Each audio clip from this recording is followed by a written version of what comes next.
Tingin ko na sana sa'yo nung araw na yun kaso baka galit ka sa akin dahil sa nangyari sa iyong ina.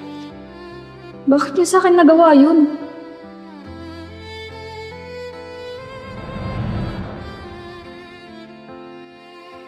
Cut! Wait! Wala na yan sa eksena. Ano ba? Ano yan?